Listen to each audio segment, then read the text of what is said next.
Welcome back to SIGGRAPH Spotlight. Today, SIGGRAPH 2025 Art Gallery Chair Francesca Franco welcomes friends and colleagues Ernest Edmonds and Matthew Attard to the podcast. These three distinguished artists discuss their pivotal works and how generative art can bridge the gap between the natural world and digital technology. Take it away, Francesca. Hello and welcome back to SIGGRAPH Spotlight. I am Francesca Franco, SIGGRAPH 2025 Art Gallery Chair.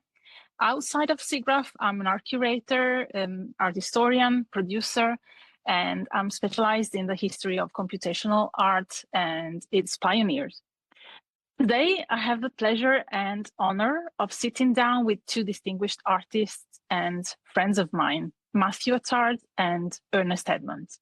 Ernest, the pioneer in generative art and recipient of the ACM SIGGRAPH Distinguished Artist Award for Lifetime Achievement in Digital Art, is known for blending human creativity with algorithms and empathizing interaction in his works.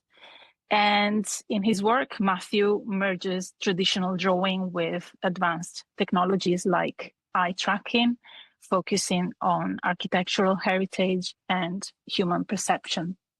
So welcome, Ernest and Matthew, to SIGGRAPH Spotlight. So before we start our conversation, can you tell our listeners about yourselves, your work, how it started, your main artistic influences and inspiration, and how did the idea of working with art and technology come to you? So Ernest, would you like to start? Sure. Thank you, Francesca. I became committed to art when I was still at school. I was a schoolboy and I found this was what I wanted to do.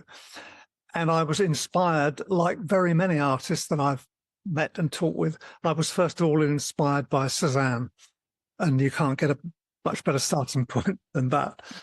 And then Matisse, and moved towards the abstract during those things.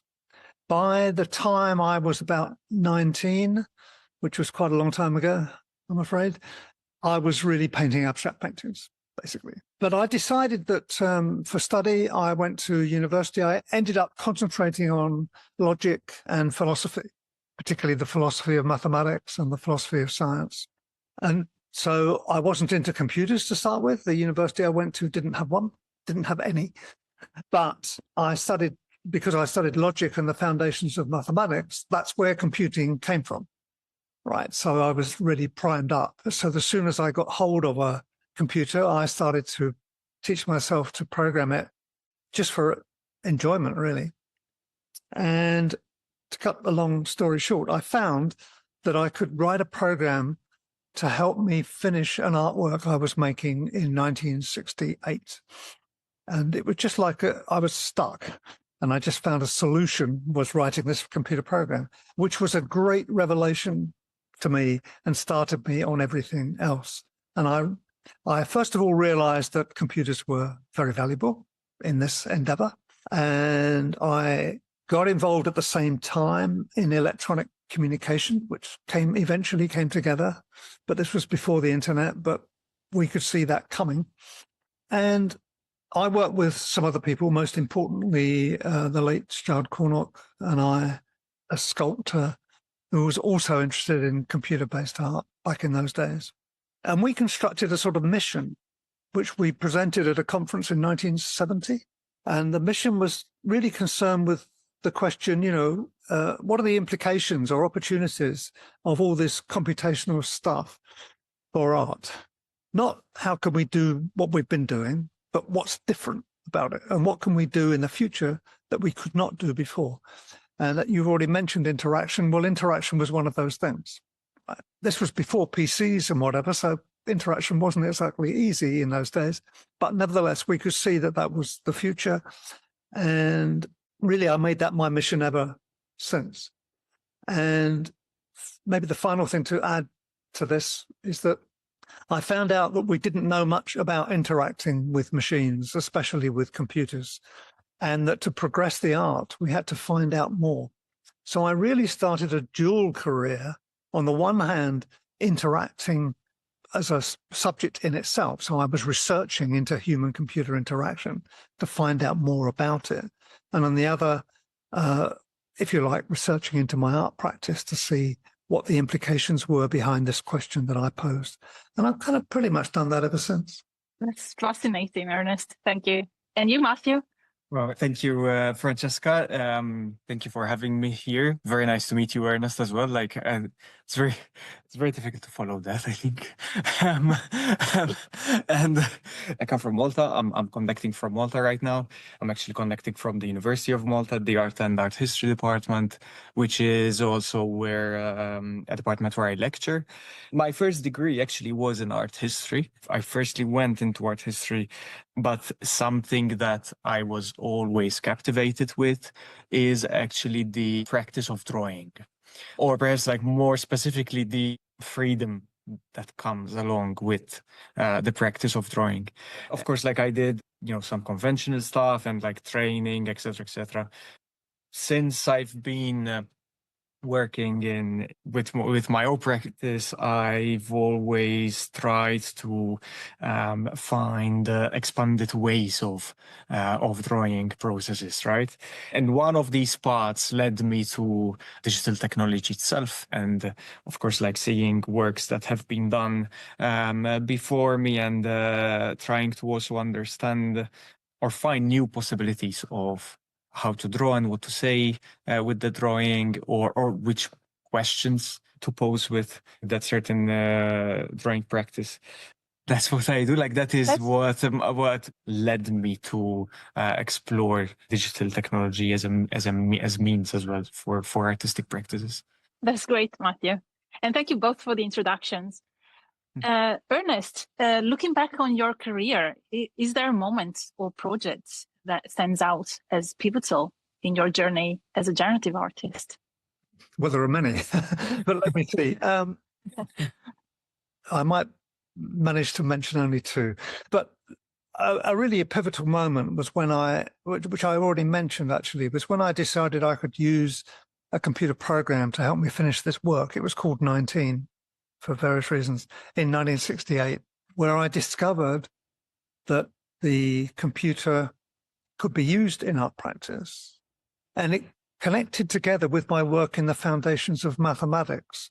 An important thing there, which led to the invention of the computer in the first place, was the understanding that we could derive finite processes that ended up with whatever it was we wanted to discover, produce, or whatever. And this is what the art world we call generative art, basically. But so generative processes were part of the foundations of mathematics. And I realized that this was really interesting.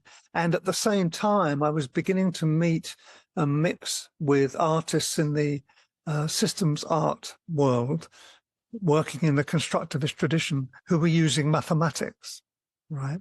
And I was just, all I did really was took that and said, well, okay, we could do all this mathematics, but we could move that on to use these finitist approaches and use algorithms. And then the computer would open up these new things. So that was really important, but it got me thinking about, well, are there other implications of the computer? And that's why Stroud and I decided that actually trying to explore what those things were was so important. And, well, interaction was clearly one of those. And 10 years later or so, when we got PCs, it became very clear. And now it's kind of like normal. Briefly mention the second thing, which was much later, when I started making those pieces called Shaping Form, where I realized that I had been, as almost every other artist has been, making interactive work that were like action response. The audience does something and the work does something back. But I realized that interaction amongst people wasn't that simple, because often you interact with someone and it's not what they do then, it's that they do something next week or next year, that you've actually changed the inner state of that person by this interaction. So then in the 2000s, I started making these artworks which worked like that, which explored this aspect. I called it influence rather than interaction. So I think I have to mention those two, at least. Absolutely. Thank you, Ernest. And Matthew, representing Malta at the Venice Biennale is a significant milestone. How has this experience influenced your artistic direction? it was very significant, of course, and I'm still processing a lot of it, actually. It was very intense, of course. Like it's something that's required a lot of work, and we closed the pavilion only two weeks ago. And yes, so it's of course, like, I'm extremely grateful for the opportunity that to have had the opportunity to present an entire project as a sort of pavilion, and of course, like, I was representing my country as well, so that was a nice honor as well, but also a responsibility, right? Like, and it was a massive learning experience, even though this might sound very cliche in a way, but for the lack of a better term, it was an entire learning process from conception till the actual realization of the entire project. It was also the first large-scale project I ever worked on, so that brought in more or different perspectives as well. And I was not working on my own. Like, the reality is that I was never working on my own. So first and foremost, I don't program, I don't code. I'm interested in code a lot. Like, I'm interested in reading about how we live with algorithms on a daily basis and how they influence us as well. Like, without us knowing, perhaps, but I do not code. So even in the project, like, there we had our programmer, Joey. Even that process in its own right was the collaborative aspect of the process was. It unfolded, correct? Because, like, it's within the entire team and the co-curators, Elise and Sarah, and then, of course, like, members of the Arts Council as well, who commissioned the pavilion. But so everybody was giving input into this project, and in a way, as an artist, I had to take, like, this stance of, like, directing things. Of course, that was my biggest learning experience, to see how an artistic project could unfold via these different means of collaborations, right? Like, and then take the leap into deciding and kind of, like, stating, okay, so let's go with this result, and let's develop that aspect a little bit further, right? Like, I don't know if I answered your question, but that Yeah. I think, like, that was the most significant part of it. And now, like, there are a lot of parts from the project itself that I am starting to see as having their own possibilities for a development of a project on their own, in a way. That's great. Thank you, Matthew. Thank you. And also, I'm really grateful that we met at the Malta Pavilion at the opening of the Venice Biennale, and I got to know your work through that experience. So that was great. I'm very grateful for that too. Thank you.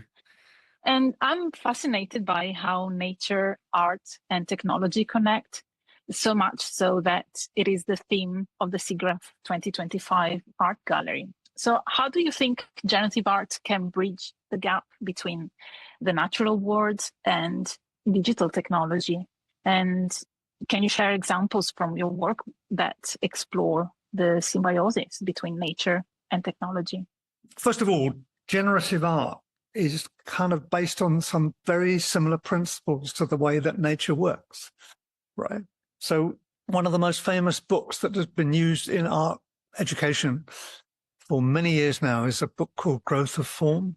And this book, so art students have been carrying this book around for years. I'm not sure whether the young ones still today, but they did for a long time, because it showed how you could understand growth in life, particularly in plants, especially, with these generative procedures.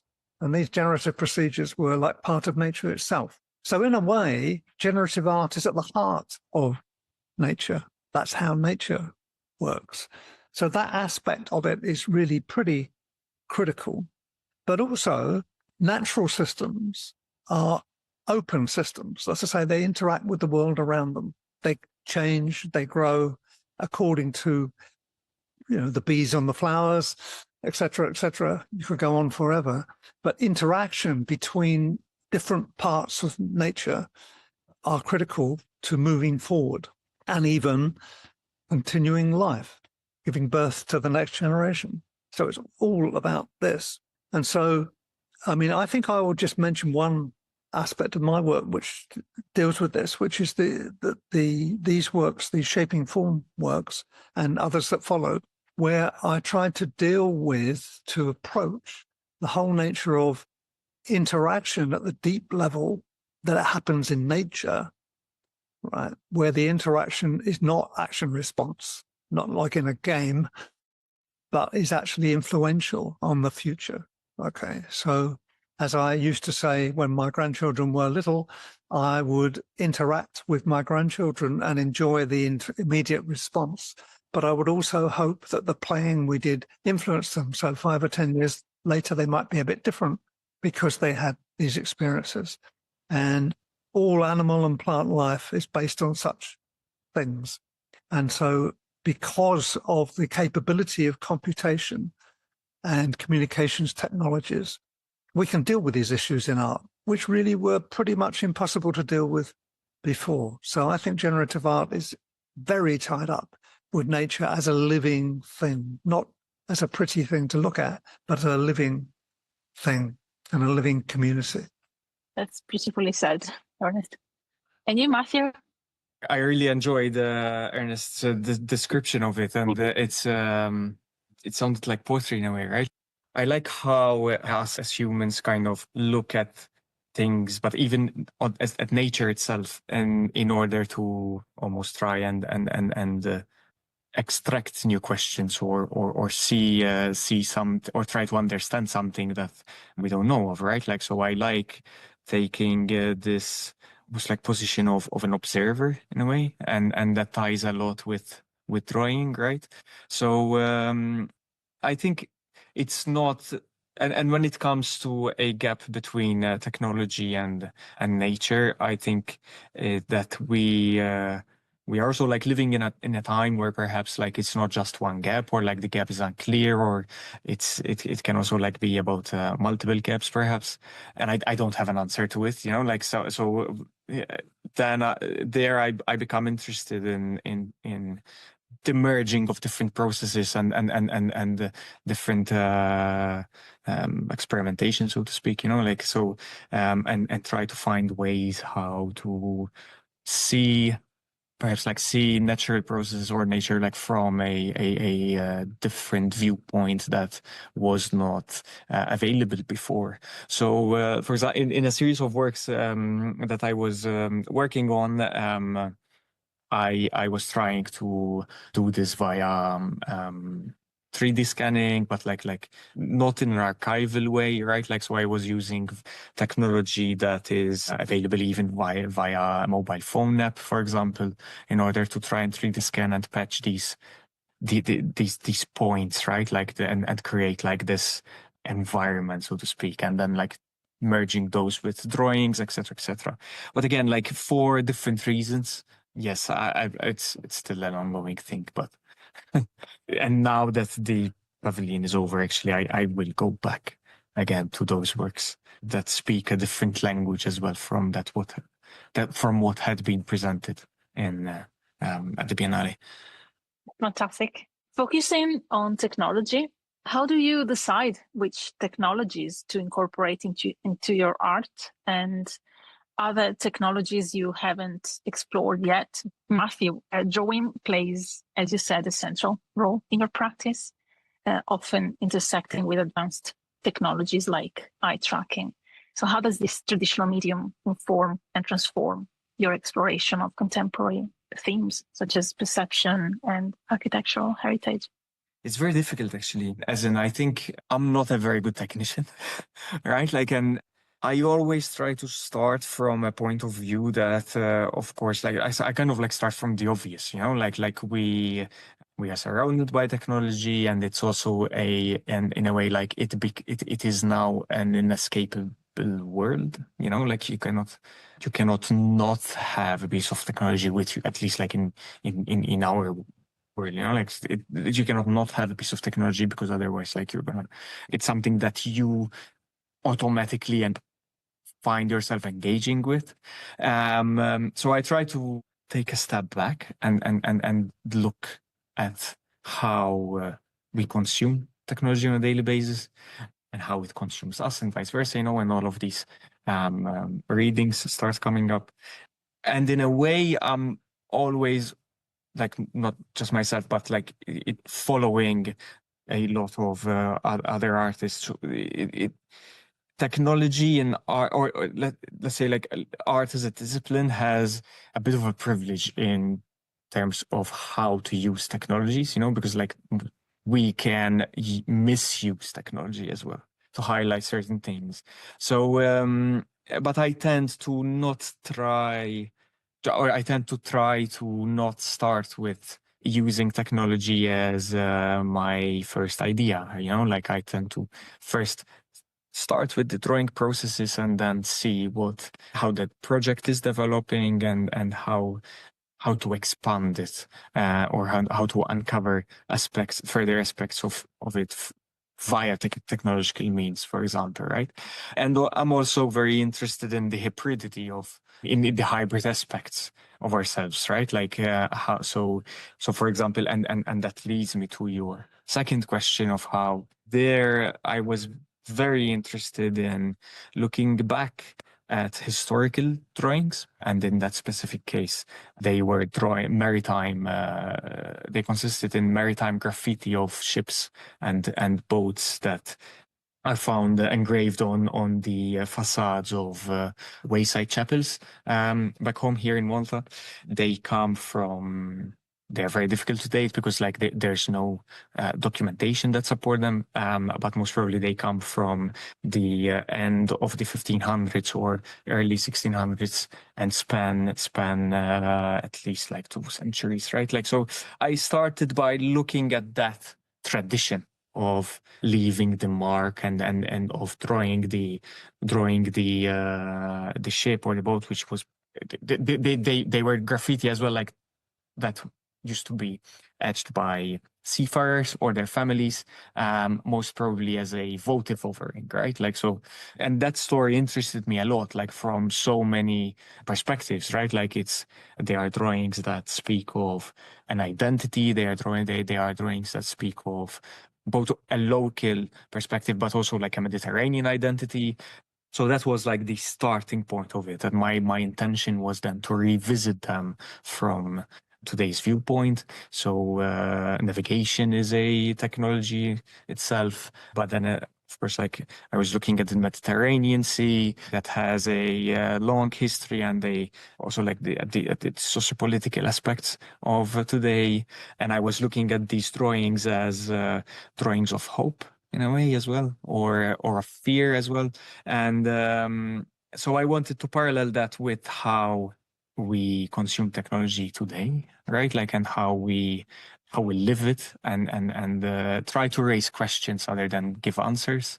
And then again, of course, you know, like the entire exhibition design played a crucial role in this, the artworks themselves. So I wanted also to create a parallel between something that was tangible, which resulted in these pen-plotted eye-tracking drawings that resulted from my attention given to these ship graffiti, and that stone wall was then mirrored with a digital wall that had this generative piece of generative artwork, which was constantly kind of like giving new possibilities for these digital drawings of the ships, right? So yes, that's a very concise description, but yeah, thank you. That's it. Thank you, Matthew. And you, Ernest, how do you decide which technologies to using to? I suppose the first thing to say is that my interest is in the conceptual level rather than the physical level of the technology. So I usually say I'm interested in computation rather than computers. Okay, it's the very notion of computation. It's the cultural shift. We've had lots of cultural shifts in the human race's life, but things like writing, like having an alphabet, like inventing zero in mathematics, etc., right? And so I've always looked at when a new technology comes along, what is the conceptual representation that it offers? So computers, you know, computation mostly, and other things that I've mentioned already. And then the point is dealing with these concepts. If they're important concepts for the human race, and computation certainly is, as Matthew has indicated very clearly just now, then it's something to deal with in art, not on the edge of art, but at the very center of it, because it's at the very center of our lives today. So it's not a peripheral thing, it's a central thing. And so I'm always looking at these things. And as you know, Francesca, now I'm working really hard on the work I've been doing, bringing together my shaping form influence work with the communications work in these pieces loosely called City as Tangos, which involve the interchange across boundaries, across cultures, and using these various concepts such as influence. And so that is something that there's still a lot more to do there. But in parallel with that, I'm also looking at quantum computing and quantum logic, which is another very important conceptual step forward. Right. I mean, it blew physics apart in a way a long time ago now, but it's now becoming something that the public is becoming aware of. It's becoming more significant. And we get stories about quantum computers and what they're going to do and how much more powerful they are. And this is going to be a big thing. So it's something that I'm trying to wrestle with in another phase of my next work, is what's the implications of quantum computing for... That's a big question. Make a note to... That's, yeah, make a note. Yeah, See if I that's can really get exciting. something. Yes. That's very exciting. Yeah. So let's talk about collaboration, influence, and the creative process. So Ernest, you've collaborated with many other pioneers in the field. Yep. So what role has collaboration played in your creative process? Well, quite an important role right from the beginning, really, both in terms of ideas and thinking, and in terms of actually the practice itself. So, for example, in terms of the ideas, the work I did talking with Stroud Cornup back in the late 60s and early 70s was very important, where we worked out the implications of what was then a very fashionable thing, which was happenings and interaction in art in that level, and moving that on to the computer age and what that would bring. So that was a sort of conceptual framework that we were working on and so on. And now I'm collaborating with a quantum computing expert, and we're talking about this and trying to see what the implications are there. For example, in a lot of art, not mine, but in a lot of art using computers, people use pseudo-random numbers. They say it's random, but it isn't. The point about pseudo-random numbers is that they're completely predictable. They're not random at all, although they look as if they are. However, in quantum computing, you get through random numbers. So that's a big shift. Now you really have random numbers. So I'm not sure that that's going to be the big thing for me, but it's a good example of something that's new and different. So always looking at the implications of the new. If I was back in an oil paint day and someone came along with these little metal tubes with oil paint in them, I would have one of the people say, well, what does this imply? Well, going out into the field and taking your paint with you, it implied, and it meant people did different kind of painting because of that. And so that's another example from an earlier era of trying to see what does the technology bring that we couldn't do before, that we can now explore in interesting ways.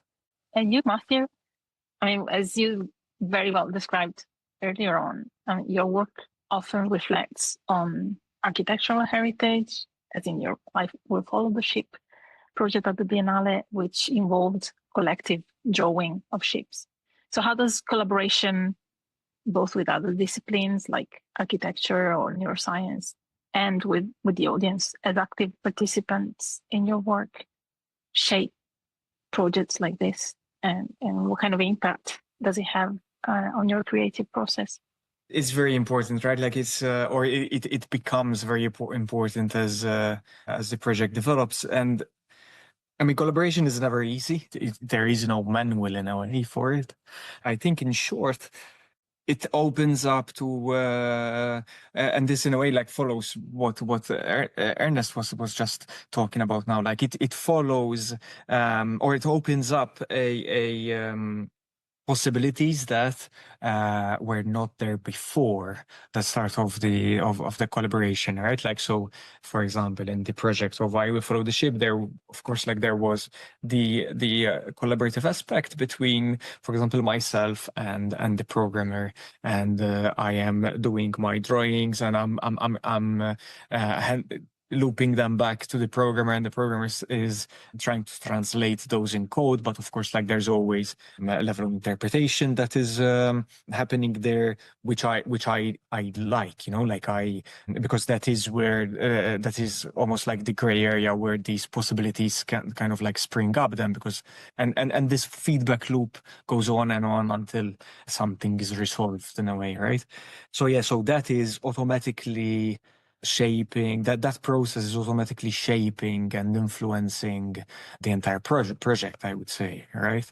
Then there's collaboration with other disciplines, and that I find very exciting. And again, I see art as that discipline that has a very good degree of flexibility to step into another discipline, right? Like and look at things differently, and look at things from, or try to pose different questions. It always depends on what the project and the area of research is, of course.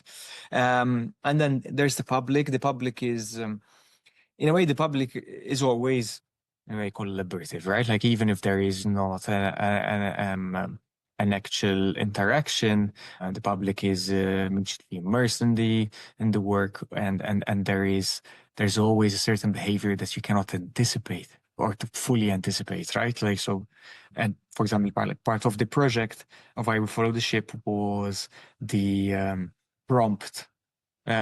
Was the possibility to prompt the public into drawing their own ships, right? Like and that a lot of those submissions surprised me a lot, you know, like because they, as in surprised me a lot, as in it's because it became this public exercise that showed the variety and how big drawing is, you know, like so even via a simple drawing that was standard to all, that could only work from a mobile device, and that had that provided for no means of expression in terms of differences in line pressure, etc., still, you know, like people engaged differently in it, and left a particular mark, right?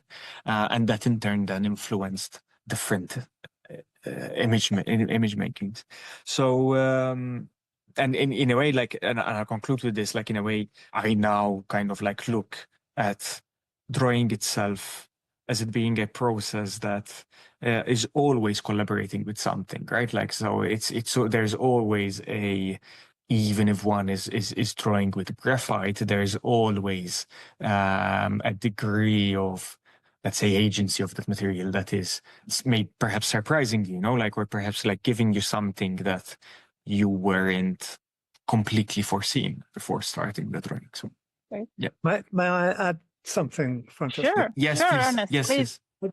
I realized I talked about ideas, but not about practice. And so I've collaborated a lot with other people on the practice of making works. Sometimes people who did stuff rather like mine, and we collaborated and brought our ideas together.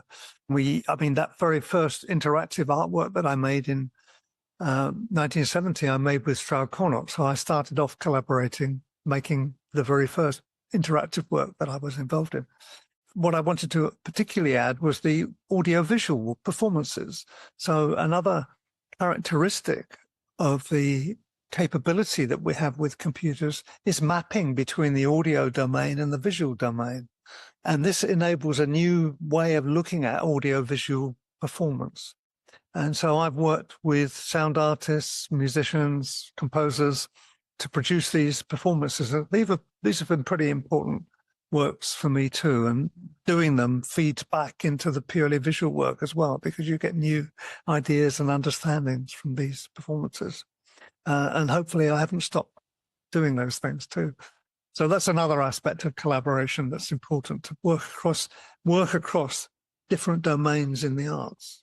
Thank you, Yes. Ernest. And it's amazing to see how your work keeps evolving by doing this. So it's amazing to see it. How do you believe generative art can contribute to broader conversations, such as those about cultural heritage, technology ethics, or identity? Well, I think that there are many ways, but the thing that occurs to me immediately is to do with communication, and communication across nations and across cultural groups. So bringing people together. So, for example, these distributed artworks that I've been working on can be like in different parts of the same city, bringing the shopping center close to the back street, which really represent two different cultures within that same city, or can bring together cities in different countries with different cultures. And so, although it's not direct and political in an obvious sense, this is a way of actually bringing together people who are divided by some social thing and bringing them together in some way. So I think this is quite one aspect of one of the important things that our technologies offer. I like that a lot. Like, I like the communicative aspect, that possibility, right? Like, and it's a bit of a big question, because like I think I like perhaps like I lack certain insight to such a big question. But I think Ernest earlier described generative processes as them being as them looking closely at nature, like and showing us how they are leaving space for more growth or for the next process. And I'd like to think that like generative processes then like can become a very, very powerful metaphor in terms of how we live and how we also like treat each other and how we look at things. And that, of course, is one like one other possibilities. I think like there can be many others. Like generative processes themselves can also highlight maybe certain biases, for example, that exist in different technologies, or and anyway, like, and the list can go on. And I think they will always be present as in some form or another in as a tool for making as well, and doing. And I know you have two different perspectives of SIGGRAPH, because Ernest has been one of he's been coming to SIGGRAPH many times, and he participated in many events there, while you, Matthew, this will be your first experience. Yes. So the answer will be very different, I imagine. So how do you see events like SIGGRAPH shaping the global conversation, art, technology, and the environment? Ernest, any thoughts about this? Yeah, sure. Well, I mean, I think one of the disturbing things in the previous 150 years has been the separation of science, technology, and art, promoted like famously C.P. Snow's lecture and so on. Yes. Which traditionally has not been the case historically.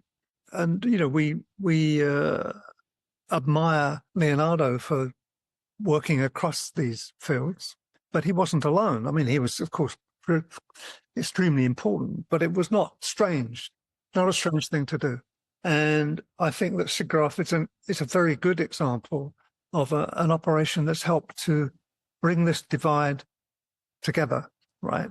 In other words, to bring the scientists, but most importantly in this case, the technologists and the artists and the creative people together in a single community that can work together and can stimulate one another. And it works both ways round, because the artists ask interesting questions that the technologists don't think of, right?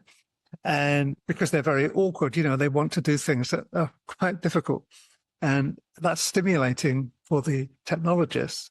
And of course, the technologists open the eyes of the artists to possibilities that they would never have thought of. So I believe it's a rich community, and it contributes in this respect, perhaps to recover somewhat from relatively recent history in this context. You, Matthew?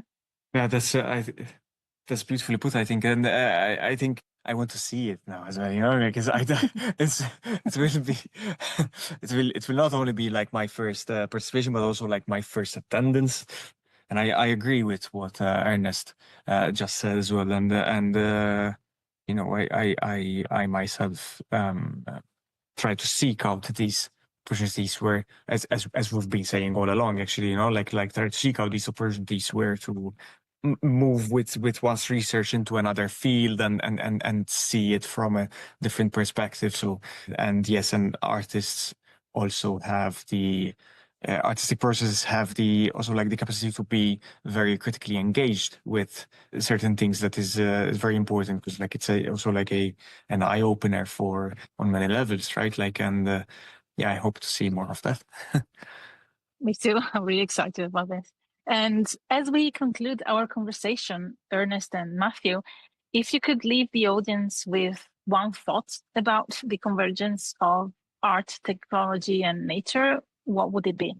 Okay, well, my thought is that I hope people can understand that art and computational technology, they're together. It's at the center of art today. At the moment, even today, when things are improving, we all probably feel a little bit on the periphery of the art world in many respects and feel very grateful when we're brought into it. But that was true of people at the cutting edge historically, in whatever way that cutting edge was shaping in those days. And it's my belief that, as I mentioned before, digital technology is at the center of our lives. So art dealing with, exploiting and questioning this electronic digital technology is at the center of our art practice today. And if you go ahead 100 or 200 years, obviously we won't see this, but I think that the art historians of that time will look back and say that the computational art and the art involving computation is at the center of what's going on today. Beautiful, Ernest. You, Very Matthew? true. Any thoughts? My thought would be about how, you know, like with every piece of digital art, there are underlying processes that are perhaps would not be immediately evident, but there's an entire process that work has gone through. Therefore, like it's not a simple result of automation, for example, but like there is deeper engagement within its underlying process. That's one thought. Yeah. Yes, and it's a really Okay. good one. Okay.